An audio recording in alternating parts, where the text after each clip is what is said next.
Everyone, इस video में मैं पटना के इम्तिहान इंस्टीट्यूट के टेस्ट 8 और टेस्ट 9 के हिंदी मीडियम के साइंस के क्वेश्चंस को डिस्कस करने जा रहा हूं।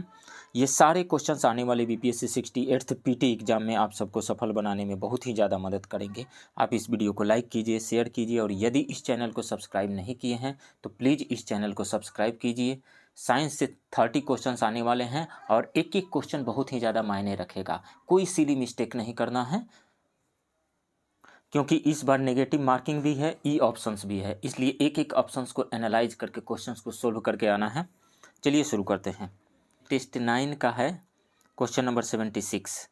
सूर्य में ऊर्जा मुख्यतः किस अभिक्रिया के कारण उत्पन्न होती है? तो सूर्य में ऊर्जा नाभिकीय संलयन यानी न्यूक्लियर फ्यूजन रिएक्शन के से होती है। न्यूक्लियर फ्यूजन रिएक्शन क्या होता है? जब 2 और मोर देन 2 स्मॉलर न्यूक्लियाई मिल करके एक बड़े न्यूक्लियस का निर्माण करते हैं, बड़े न्यूक्लियस का निर्माण करते हैं और यहाँ पर जो मास डिफेक्ट आता है उस वही मास डिफेक्ट, मास में जो कमी आती है वही एनर्जी में कन्वर्ट हो जाती है। आइंस्टीन के मास एनर्जी इक्विवेलेंस इक्वेशन के अकॉर्डिंग डेल्टा एम इंटू सी स्क्वायर, जो मास में डिफेक्ट आता है उसमें सी स्क्वायर से मल्टीप्लाई करते हैं तो ऊर्जा निकलती है। नाभिकीय संलयन अभिक्रिया होगा, right option B. Next question, प्रतिध्वनि तरंगे इनमें से किसके कारण होती है? तो कोई ऑब्स्टेकल है, मान लीजिए कि ये सोर्स है साउंड का सोर्स है, यहाँ से साउंड जाता है इस ऑब्स्टेकल से टकरा करके फिर लौट करके आता है, तो जा करके लौट करके आने में यदि 1/10 सेकेंड से ज़्यादा टाइम लगेगा तो वो प्रतिध्वनि सुनाई देगी। तो डिस्टेंस मिनिमम कितना होना चाहिए? एनसीईआरटी के 9th क्लास के बुक में दिया गया है 17.2 मीटर होना चाहिए मिनिमम डिस्टेंस इस ऑब्स्टेकल का। इससे कम रहेगा तो प्रतिध्वनि सुनाई नहीं देगी। सो किसकी वजह से हो रहा है?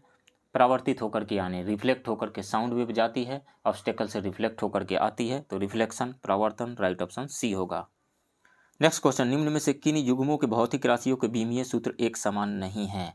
तो बल और दाब, दाब क्या होता है? Pressure is equal to force per unit area होता है, फोर्स पर यूनिट एरिया यानी newton per metre square, newton per metre square. और फोर्स का क्या यूनिट होता है? मीटर न्यूटन होता है। तो फोर्स का न्यूटन एंड प्रेशर का न्यूटन पर मीटर स्क्वायर, इन दोनों का सेम नहीं होगा। तो डायरेक्ट हम यहाँ पे टिक नहीं करेंगे, आपको भी एग्जाम में डायरेक्ट टिक नहीं करना है, चारों ऑप्शन को एनालाइज करने के बाद में, क्योंकि ई ऑप्शन भी है और नेगेटिव भी है। आगे बढ़ते हैं। कार्य एवं ऊर्जा, कार्य एवं ऊर्जा का, कार्य का यूनिट जूल होता है, ऊर्जा का भी यूनिट जूल होता है, तो इसका सेम होगा। आवेग एवं संवेग, संवेग क्या होता है ज़रा सा ध्यान दीजिए। संवेग P is equal to mv होता है। और आवेग क्या होता है यानी इम्पल्स क्या होता है? जब कोई बहुत बड़ा force short duration of time के लिए किसी ऑब्जेक्ट पे एक्ट करता है तो उस फोर्स एंड टाइम के मल्टीप्लिकेशन को आवेग कहा जाता है, इम्पल्स कहा जाता है। J is equal to F into delta T, तो एफ क्या होता है? Delta P by delta T होता है, डेल्टा टी, और डेल्टा टी से डेल्टा टी कट जाएगा यानी टी से टी कट गया, डेल्टा पी बचा। मतलब ये क्या है? संवेग में परिवर्तन आया, संवेग में परिवर्तन यानी डिफरेंस इन लीनियर मोमेंटम आया, तो आवेग का वही यूनिट होगा जो डिफरेंस इन लीनियर मोमेंटम का यूनिट होगा, तो इसका सेम है। भार एवं बल, भार क्या है? अर्थ जितने फोर्स से किसी ऑब्जेक्ट को अपने सेंटर की तरफ अट्रैक्ट करती है वो उसका भार होता है यानी वेट होता है। मतलब वेट क्या है? एक फोर्स है और फोर्स तो फोर्स है ही, तो इन दोनों का यूनिट भी सेम होगा। तब बी, सी और डी में जो भी क्वांटिटीज दी गई है उनका यूनिट सेम है, लेकिन बल एवं दाब का यूनिट सेम नहीं होता है। सो राइट ऑप्शन ए होगा। नेक्स्ट क्वेश्चन, जब लाल, हरा एवं नीला प्रकाश किसी एक बिंदु पर पड़े तब संयुक्त प्रकाश किस रंग का दिखाई देगा? तो देखिए, लाल, नीला और हरा, ब्लू, ग्रीन एंड रेड, ये तीनों प्राइमरी कलर है। प्राइमरी कलर जब मिलते हैं तो वाइट कलर बनता है, तो वाइट बनेगा, सफ़ेद, राइट ऑप्शन सी होगा। नेक्स्ट क्वेश्चन, साधारण नमक पानी में मिलाने पे, तो जब पानी में कोई भी अशुद्धि मिलाई जाती है तो उसका बॉइलिंग पॉइंट इंक्रीज करता है, इसको कहा जाता है एलिवेशन इन बॉइलिंग पॉइंट, और ये एक कोलिगेटिव प्रॉपर्टी है, इसको 12th क्लास के केमिस्ट्री में पढ़ना होता है, सॉल्यूशन वाले चैप्टर में। तो इसमें से राइट ऑप्शन हो जाएगा क्वथनांक बढ़ेगा एवं गलनांक घटेगा, राइट ऑप्शन बी होगा। एलिवेशन इन बॉइलिंग पॉइंट होगा और डिप्रेशन इन फ्रीजिंग पॉइंट होगा। नेक्स्ट क्वेश्चन, निर्वात में गमन करने वाले तरंग या तरंगे हैं? तो निर्वात में यानी वैक्यूम में मैकेनिकल वेव नहीं ट्रेवल कर सकता है, नॉन मैकेनिकल वेव ही ट्रेवल कर सकता है। विद्युत चुंबकीय इलेक्ट्रोमैग्नेटिक वेव जो है नॉन मैकेनिकल वेव है, ये ट्रेवल करके एक जगह से दूसरी जगह वैक्यूम में जा सकती है। तो यहाँ तो ये ऑप्शन हो जाएगा, लेकिन लाइट जो है एक अनुप्रस्थ तरंग है, यानी ट्रांसवर्स वेव है। लाइट एक ट्रांसवर्स वेव है। तो ये जो अनुप्रस्थ तरंग यहाँ पे दिया हुआ है, वेव ऑन स्ट्रिंग हम न माने, यदि लाइट को माने तो ये भी अनुप्रस्थ तरंग भी निर्वात में गमन कर सकती है। तो इस कारण से बी और सी दोनों सही होगा। सो राइट ऑप्शन ई पे हम चले जाएंगे। लेकिन वेव ऑन स्ट्रिंग भी एक अनुप्रस्थ तरंग है, अनुप्रस्थ तरंग है। लेकिन यहाँ कुछ कह नहीं रहा है कि वेव ऑन स्ट्रिंग है या लाइट वेव है, क्योंकि लाइट भी एक अनुप्रस्थ तरंग है और वेव ऑन स्ट्रिंग भी अनुप्रस्थ तरंग है। तो सुटेबल आंसर यहाँ पे ई होगा। ध्वनि तरंग, ध्वनि एक मैकेनिकल वेव है और लॉन्गिट्यूडिनल वेव है। इसको एक जगह से दूसरी जगह जाने के लिए मीडियम की जरूरत है, बिना मीडियम के ट्रेवल करके नहीं जा सकता है। अनुदैर्घ्य तरंगे को एक जगह से दूसरी जगह जाने के लिए मीडियम की जरूरत होती है, जैसे ये ध्वनि तरंग हो गया। तो सुटेबल आंसर यहाँ पे ई बन रहा है। नेक्स्ट क्वेश्चन, निम्नलिखित में से किसकी भेदन क्षमता, पेनिट्रेटिंग पावर सबसे अधिक होती है? तो यदि आप इलेक्ट्रोमैग्नेटिक स्पेक्ट्रम को देखें ध्यान से वहाँ पे, तो यहाँ पे विजिबल कलर है कितना से 400 नैनोमीटर से 750 कह लीजिए या 700 नैनोमीटर तक कह लीजिए। इसमें विजिबल कलर्स होते हैं। इधर आपको यहाँ 700 पे है रेड और 400 पे है वायलेट। इसके बाद से आता है आपको इंफ्रारेड आता है। इंफ्रारेड रेडियो वेव इधर ही आता है, राइट साइड में ही आता है। लेफ्ट साइड में आपको आएगा एक तो अल्ट्रा वायलेट आएगा, एक्सरे आएगा, और सबसे लेफ्ट में जो आएगा वो आएगा गामा रेज। तो यदि हम राइट से लेफ्ट की ओर जाते हैं तो फ्रीक्वेंसी बढ़ती है और वेवलेंथ घटता है। तो एनर्जी का एक फॉर्मूला होता है E = H होता है या SC/λ होता है। H जो है प्लांक्स कांस्टेंट होता है, जिसका वैल्यू 6.63 × 10⁻34 जूल सेकेंड होता है। तो ये क्लियरली फार्मूला हमें बता रहा है कि जिसकी फ्रीक्वेंसी हाई होगी उसकी एनर्जी सबसे ज़्यादा होगी, और जिसके पास सबसे ज़्यादा एनर्जी होगी उसका पेनिट्रेटिंग पावर सबसे हाई होगा। तो गामा रे सबसे लेफ्ट में है, इसकी फ्रीक्वेंसी सबसे हाईएस्ट होती है, दैट्स वाई इसका पेनिट्रेटिंग पावर सबसे हाईएस्ट होगा, क्योंकि इसके पास एनर्जी सबसे ज़्यादा होगी। सो राइट ऑप्शन यहाँ पे हो जाएगा gamma rays B. Next question, पानी की बूंद किसकी भांति प्रतीत होती है? तो पानी की बूंद आप ले लीजिए, एक एयर है, इधर बाहर एयर है यानी रेयर मीडियम है, अंदर जो है डेंसर मीडियम है। तो कोई भी लाइट रे यदि जाती है, मान लीजिए एक लाइट रे यहाँ से चला दीजिए, तो इसके सेंटर से जब मिलाएंगे तो यही नॉर्मल हो जाएगा। तो यदि मीडियम चेंज नहीं होता तो ऐसे रे चली जाती। अब ये क्या करेगा, नॉर्मल की ओर बेंड करेगा ना, यानी ये लाइट रे जो है नॉर्मल की ओर बेंड कर रहा है। यदि ये एक्सिस मान लेते तो एक्सिस की ओर बेंड कर रहा है, और उत्तल लेंस क्या करता है, उत्तल लेंस भी तो जो भी रे जाती है उसको अपने प्रिंसिपल एक्सिस की ओर बेंड ही तो करता है ना, यानी कन्वर्ज करता है, कन्वर्जिंग लेंस के जैसा बिहेव करेगा। यानी वाटर ड्रॉपलेट इन एयर भी कन्वर्जिंग लेंस के जैसा बिहेव करेगी। सो राइट ऑप्शन यहाँ पे होगा उत्तल लेंस बी। नेक्स्ट क्वेश्चन, निम्नलिखित में से कौन सा यंत्र ऊष्मा की मात्रा को मापता है? तो इसमें से सबसे पहला दिया हुआ है क्रायोमीटर, कम तापमान को मापने के लिए ये है। उसके बाद है कोलोरीमीटर, कोलोरीमीटर रंगों की तीव्रता की तुलना करने के लिए होता है कोलोरीमीटर। और पायरोमीटर, पायरोमीटर उच्च तापमान को मापने वाला एक यंत्र है कैलोरीमीटर। कैलोरी का मतलब होता है उष्मा यानी हीट, और मीटर का मतलब होता है मापने वाला। तो कैलोरीमीटर जो है उष्मा को मापता है। सो राइट ऑप्शन डी होगा। नेक्स्ट क्वेश्चन, निम्नलिखित में से कौन ऊष्मा ऊर्जा को विद्युत ऊर्जा में मापता है? तो ऊष्मा ऊर्जा को विद्युत ऊर्जा में परिवर्तित करता है, ऊष्मा ऊर्जा को विद्युत ऊर्जा में परिवर्तित करता है। तो थर्मोकपल जो है ऊष्मा ऊर्जा को यानी हीट एनर्जी को इलेक्ट्रिकल एनर्जी में कन्वर्ट करता है। माइक्रोफोन क्या करता है, जो हम बोलते हैं, तो साउंड एनर्जी को जो है वो विद्युत ऊर्जा में परिवर्तित करता है, वेव में कन्वर्ट कर देता है। भाप इंजन क्या करता है, ऊष्मा ऊर्जा को यांत्रिक ऊर्जा यानी मैकेनिकल एनर्जी में कन्वर्ट करता है। विद्युत जनरेटर क्या करता है, विद्युत जनरेटर में हम क्या देते हैं, मैकेनिकल एनर्जी प्रोवाइड करते हैं। मैकेनिकल एनर्जी कैसे प्रोवाइड करते हैं, या तो मैग्नेट को किसी कॉइल के चारों तरफ घुमाते हैं या फिर कॉइल को मैग्नेट के चारों तरफ घुमाते हैं। तो थ्रू इलेक्ट्रोमैग्नेटिक इंडक्शन व उस कॉइल में एक ईएमएफ जनरेट होता है, यानी इलेक्ट्रिक करंट जनरेट हो जाता है। तो मतलब मैकेनिकल एनर्जी हमने उसमें इन्वेस्ट किया और निकला क्या वहाँ से, इलेक्ट्रिकल एनर्जी। तो जनरेटर जो है इलेक्ट्रिकल एनर्जी में कन्वर्ट करता है। राइट ऑप्शन यहाँ पे ए होगा। नेक्स्ट क्वेश्चन, कपड़े साफ करने में प्रयोग होने वाला डिटर्जेंट है, तो वो है सल्फोनेट। राइट ऑप्शन ए होगा। नेक्स्ट क्वेश्चन, निम्न में से कौन सा सत्य नहीं है? सीएनजी में मीथेन और इथेन होता है, मेनली मीथेन, ये सही है। एलपीजी में प्रोपेन एंड ब्यूटेन का यह मिक्सचर है, इससे स्मेल है, उसमें इसके लिए इथाइल मरकैप्टन मिलाया गया रहता है, तो ये सही है। कोल गैस हाइड्रोजन, मीथेन और कार्बन मोनोऑक्साइड का मिक्सचर है, ये सही है। और वाटर गैस जो है कार्बन डाइऑक्साइड और हाइड्रोजन का नहीं, कार्बन मोनोऑक्साइड और हाइड्रोजन का है, तो ये गलत है, राइट ऑप्शन डी होगा। नेक्स्ट क्वेश्चन, मिथाइल ऑरेंज है, तो मिथाइल ऑरेंज एक इंडिकेटर है जो अम्लीय माध्यम में लाल रहता है और क्षारीय माध्यम में पीला रहता है, राइट ऑप्शन ए होगा। नेक्स्ट क्वेश्चन, सहसंयोजक यौगिक का गलनांक उच्च और क्वथनांक उच्च होता है, उच्च गलनांक और क्वथनांक होता है नहीं। इलेक्ट्रोवैलेंट जो कंपाउंड होते हैं, जैसे कंप्लीट ट्रांसफर ऑफ इलेक्ट्रॉन से जो बॉन्ड जिनके बीच में बॉन्ड बना हुआ है वो इलेक्ट्रोवैलेंट बॉन्ड कहलाता है, और वो जो यौगिक होते हैं उनका उच्च गलनांक और उच्च क्वथनांक होता है, ये गलत है। ज़्यादातर पानी में घुलनशील होते हैं, ये भी गलत है। धातुओं और अधातुओं के परमाणुओं के बीच बनते हैं, सहसंयोजक बॉन्ड जो है जनरली जो है नॉन मेटल्स के बीच में बनता है, तो इसको हम गलत कह सकते हैं। आबंधित परमाणुओं में इलेक्ट्रॉनों की साझेदारी से बनते हैं, बिल्कुल जैसे मैं एग्जाम्पल दे रहा हूँ। जैसे क्लोरीन Cl2 के फॉर्म में ही तो एग्जिस्ट करता है ये ना, तो क्लोरीन का एटॉमिक नंबर 17 होता है, 287 उसका इलेक्ट्रॉनिक कन्फिग्रेशन होता है, 287।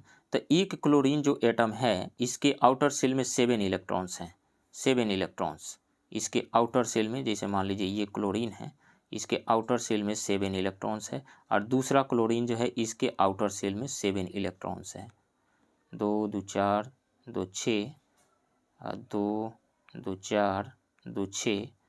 चूँकि हम जानते हैं कि कोई भी एलिमेंट, कोई भी एटम जो अपने ऑक्टेट को पूरा करके रखना चाहता है, क्योंकि उसको उससे ज़्यादा स्टेबिलिटी मिलती है, वो स्टेबल हो जाता है, अपने आप को स्टेबलाइज करने के लिए अपना ऑक्टेट पूरा करना चाहता है, तो इसमें 7 इलेक्ट्रॉन है, तो ये शेयर करेगा, कहेगा इस वाले क्लोरीन से कि मुझे 1 इलेक्ट्रॉन दे दो, मेरा ऑक्टेट पूरा हो जाएगा। तो बदले में वो क्लोरीन कहेगा कि तुम्हारा पूरा हो जाएगा, मेरा क्या फ़ायदा है, तुम मुझे अपना इलेक्ट्रॉन दे दो, मेरा भी ऑक्टेट पूरा हो जाए। यानी हम शेयर कर लेते हैं, एक एक इलेक्ट्रॉन दे करके शेयर करके एक बॉन्ड बना लेते हैं, तुम्हारा भी ऑक्टेट पूरा, मेरा भी ऑक्टेट पूरा, दोनों हम स्टेबल हो जाएंगे। तो इस तरीक़े से शेयरिंग से जो बॉन्ड बना वो बना कोवैलेंट बॉन्ड।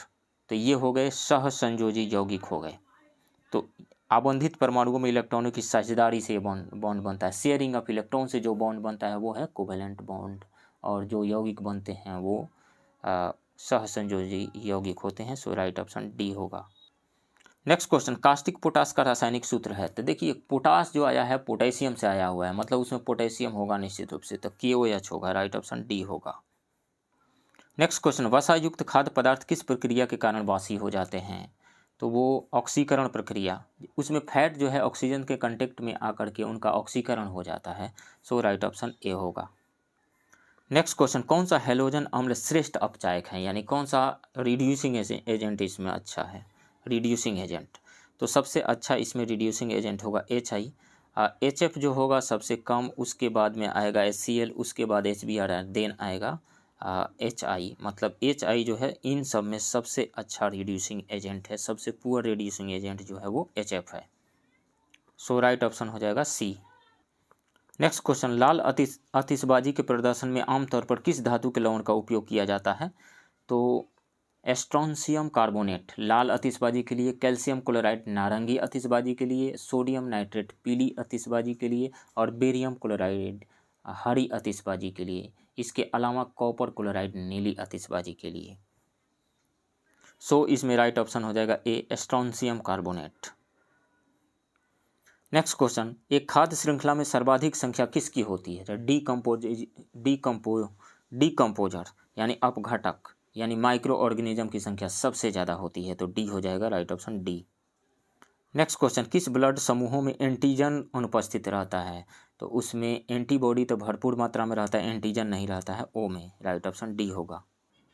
नेक्स्ट क्वेश्चन, निम्न में से कौन सा सही नहीं है, विटामिन B7 का नाम बायोटीन है, ये सही है। विटामिन B3 का नाम थायमीन है, विटामिन B3 का नाम थायमीन नहीं नियासिन है। विटामिन B1 का नाम थायमीन होता है। विटामिन B12 का नाम साइनोकोबालामीन है, इसमें कोबाल्ट पाया जाता है, ये सही है।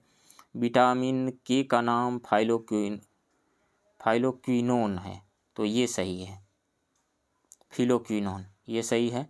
तो गलत कौन सा है, बी वाला गलत है, राइट ऑप्शन बी होगा। नेक्स्ट क्वेश्चन, निम्न में से किसका पाचन अमाशय में नहीं होता है, तो कार्बोहाइड्रेट और फैट का अमाशय में नहीं होता है। इनका जो है अवशोषण संशोधन ये होता है छोटी आंत में, राइट ऑप्शन ई हो जाएगा, मोर देन 1। नेक्स्ट क्वेश्चन, निम्नलिखित में से कौन सा जीवाणु वायुमंडलीय नाइट्रोजन का स्थिरीकरण नहीं करता है? राइजोबियम करता है, एजोस्पिरिलम करता है, एनाबीना भी करता है, एजोटोबैक्टर भी करता है। ई हो जाएगा none of the above, right option. Next question, इनमें से कौन सा हार्मोन पीयूष ग्रंथि से स्रावित नहीं होता है? वृद्धि हार्मोन होता है, थायराइड स्टिमुलेटिंग हार्मोन भी होता है, इसमें से प्रोलेक्टिन भी होता है, कैल्सीटोनिन नहीं होता है। सो राइट ऑप्शन यही होगा, डी। नेक्स्ट क्वेश्चन, निम्नलिखित में से कौन सा डीएनए में नहीं पाया जाता है? तो डीएनए में एडेनिन पाया जाता है, थाइमिन पाया जाता है, गुआनिन पाया जाता है और साइटोसिन पाया जाता है। यूरासिल नहीं पाया जाता है, ये आरएनए में पाया जाता है। राइट ऑप्शन डी होगा। नेक्स्ट क्वेश्चन, कौन सा पोषक तत्व टूटने पर अधिकतम ऊर्जा प्रदान करता है? तो अधिकतम ऊर्जा प्रदान करता है वसा, फैट।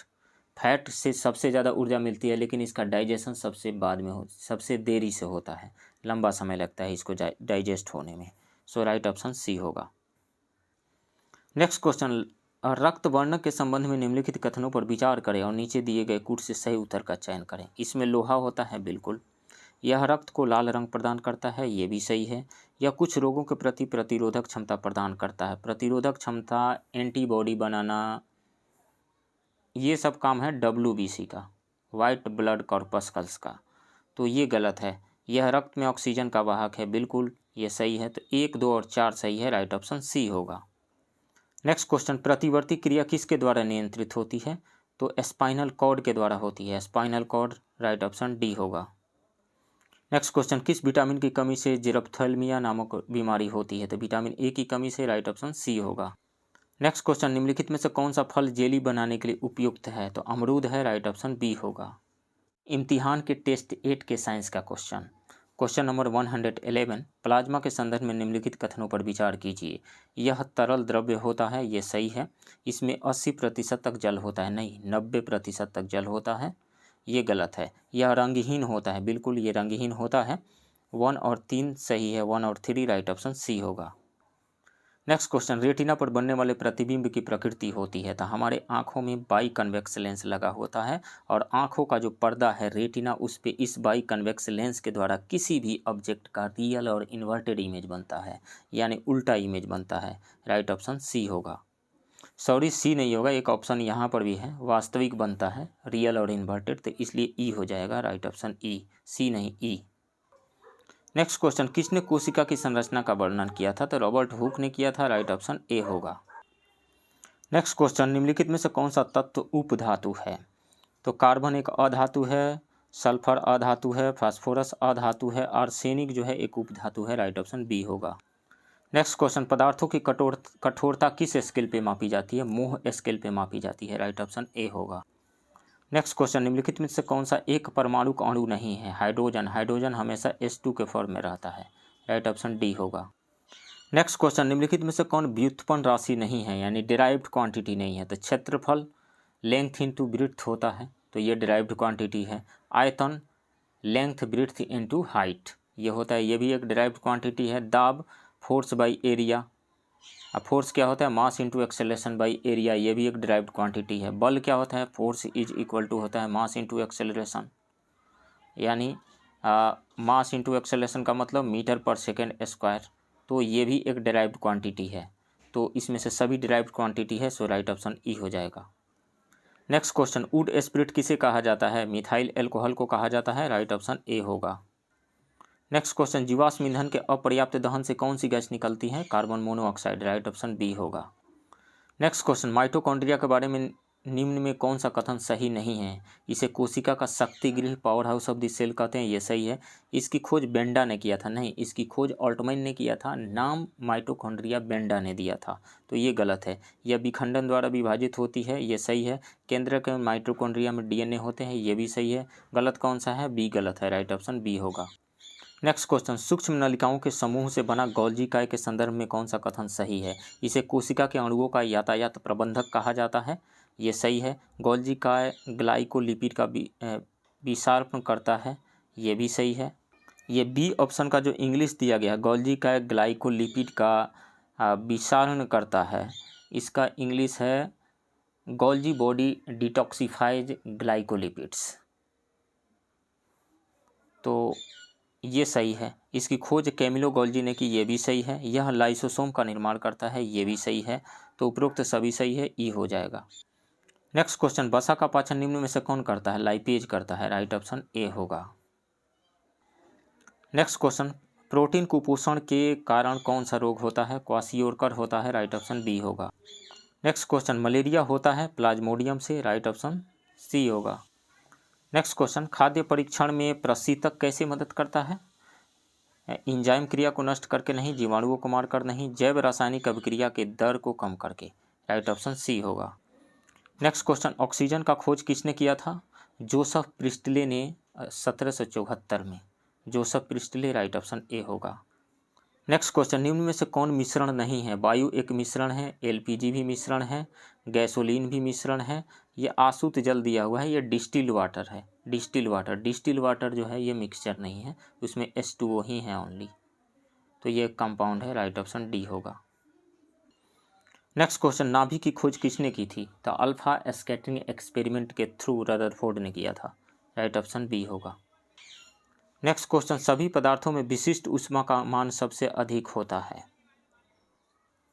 तो हाइड्रोजन का सबसे हाईएस्ट होता है, राइट ऑप्शन डी होगा। नेक्स्ट क्वेश्चन, दूरदृष्टि दोष दूर करने के लिए किस लेंस का प्रयोग होता है? तो दूरदृष्टि में पहले देखते हैं कि इमेज कहाँ बनता है। तो ये आँख है, ये बाई कन्वेक्स लेंस है, आँख का इमेज रेटिना के पीछे बनता है। तो कोई भी ऑब्जेक्ट है, ये क्या किया है, रेटिना के पीछे जो आँख का जो लेंस है, कन्वेक्स लेंस, रेटिना के पीछे फोकस किया हुआ है। तो ये रेटिना पर फोकस करने के लिए इस रे को और थोड़ा पास में लाना पड़ेगा, बेंड करना पड़ेगा। तो इसकी बेंडिंग के लिए क्या करेंगे, एक और हम कन्वेक्स लेंस यहाँ पे रख देंगे। तो ये क्या किया, और थोड़ा सा इसको पास में बेंड कर देगा, ये पास में, और ये लेंस जो है बेंड करके यहाँ पे पहुँचा देगा, रेटिना पे फोकस कर देगा। तो उत्तल लेंस का यूज करेंगे, राइट ऑप्शन बी होगा। नेक्स्ट क्वेश्चन, मिलान करें सूची 1 सूची 2 का। फैदोमीटर जो है समुद्र की गहराई नापने वाला यंत्र है। तो समुद्र की गहराई, तो ए का 4 हो जाएगा। ए का 4 किस में दिया हुआ है, सब कट गए, ख़त्म। तो ए का 4 बी हो जाएगा यहाँ से। ए का 4 फैदोमीटर, समुद्र की गहराई नापने वाला। फ्लक्स मीटर क्या है? फ्लक्स मीटर चुंबकीय प्रवाह को मापने वाला है, यानी बी का 1 हो जाएगा। तो बी का 1 दिया हुआ है। और गैल्वेनोमीटर क्या है? गैल्वेनोमीटर जो है वो, गैल्वेनोमीटर के लिए विभवांतर मापने वाला यंत्र नहीं है, करंट मापता है गैल्वेनोमीटर तो करंट मापता है, तो ये सही नहीं होगा। तो हम यहाँ से बी को छोड़ सकते हैं, क्योंकि गैल्वेनोमीटर सी में जो दिया हुआ है सी का 3 नहीं होगा, सी का 3 नहीं होगा। डी जो है गायरोस्कोप जो है ये घूर्णन गति मापने वाला यंत्र है, ये तो है, लेकिन गैल्वेनोमीटर इलेक्ट्रिक करंट को मेजर करता है, पोटेंशियल डिफरेंस को नहीं, वो तो वोल्टमीटर मेजर करता है। तो ई ऑप्शन पे जाएंगे हम। नेक्स्ट क्वेश्चन, पृष्ठ तनाव किसके कारण पैदा होता है? तो पृष्ठ तनाव में होता क्या है, कोई भी फ्री सरफेस एक स्ट्रेस्ड मेम्ब्रेन के जैसा बिहेव करता है। कोई भी लिक्विड का फ्री सरफेस एक स्ट्रेस्ड मेम्ब्रेन के जैसा बिहेव करता है, और वो अपने सरफेस एरिया को जितना संभव हो सके मिनिमम बना करके रखना चाहता है। तो मान लीजिए कि ये सरफेस है, किसी लिक्विड का फ्री सरफेस है, इसके जो मॉलिक्यूल्स हैं, इसके ये अपने आप को एरिया को कम करना चाहेगा। कम क्यों करना चाहेगा, अंदर जो मॉलिक्यूल है उसको खींच रहे हैं सरफेस एरिया को, फ्री सरफेस को अट्रैक्ट कर रहे हैं, खींच रहे हैं, एक फोर्स लगा रहे हैं। तो फोर्स किसके बीच में लग रहा है, उसी लिक्विड के मॉलिक्यूल्स के बीच में लग रहा है ना। तो सेम मटेरियल के मॉलिक्यूल्स के बीच में लगने वाला फोर्स क्या कहलाता है, ससंजक बल कहलाता है, यानी कोहेसिव फोर्स कहलाता है। राइट ऑप्शन बी हो जाएगा। नेक्स्ट क्वेश्चन, आधुनिक वर्गीकरण यानी टैक्सोनॉमी का पिता किसे कहा जाता है? तो लिनियस ने अपनी पुस्तक सिस्टेमा नेचर में संपूर्ण जीवधारियों को 2 वर्गों में विभाजित किया था, पादप जगत और दूसरा है जंतु जगत, इसलिए उन्हें आधुनिक वर्गीकरण का पिता कहा जाता है। तो लिनियस होंगे, राइट ऑप्शन ए। नेक्स्ट क्वेश्चन, निम्न में से कौन सा युग्म सही सुमेलित नहीं है? रेशम कीट का पालन सेरीकल्चर कहलाता है, मधुमक्खी पालन एपीकल्चर कहलाता है, कीटों का अध्ययन जो है एंटोमोलॉजी कहलाता है, ये सही है। और शैवालों का अध्ययन माइकोलॉजी नहीं कहलाता है, शैवालों का अध्ययन जो है फाइकोलॉजी कहलाता है। और माइकोलॉजी क्या किसका अध्ययन है? माइकोलॉजी जो है वो कवकों का अध्ययन है। तो ये गलत है, राइट ऑप्शन डी होगा। बाकी 3 जो है ए बी सी वो सही है। नेक्स्ट क्वेश्चन, जीव द्रव्य में निम्न में से कौन सा तत्व सर्वाधिक मात्रा में होता है? तो सर्वाधिक मात्रा में ऑक्सीजन होता है। सो राइट ऑप्शन ए हो जाएगा। जीव द्रव्य का लगभग 80% भाग जल से भरा होता है। 80% भाग जल होता है। नेक्स्ट क्वेश्चन, कोशिका सिद्धांत का प्रतिपादन किसने किया था? तो स्वान एंड स्लाइडेन ने किया था। राइट ऑप्शन ई हो जाएगा, more than one. Next question, प्राकृतिक वर्ण के सिद्धांत के प्रतिपादक कौन है? चार्ल्स डार्विन है। राइट ऑप्शन ए होगा। नेक्स्ट क्वेश्चन, किस तत्व के लगातार संपर्क के कारण ब्लैक फुट रोग होता है? तो आर्सेनिक की। राइट ऑप्शन डी होगा। नेक्स्ट क्वेश्चन, फाइब्रिनोजन नामक प्रोटीन का संश्लेषण होता है, लीवर में होता है, यकृत। राइट ऑप्शन ए होगा। Next question, selective laser trabeculoplasty SLT तकनीक से निम्न में से किसका इलाज होता है? तो ग्लूकोमा जो है आँख की बीमारी है, इसी का इलाज किया जाता है इससे। राइट ऑप्शन सी होगा। तो फ्रेंड्स, ये रहे पटना के इम्तिहान इंस्टीट्यूट के टेस्ट 8 और टेस्ट 9 के साइंस के 60 क्वेश्चंस का डिस्कशन। अब बने रहिए इस चैनल के साथ। मिलते हैं किसी दूसरे वीडियो में, तब तक के लिए थैंक यू वेरी मच।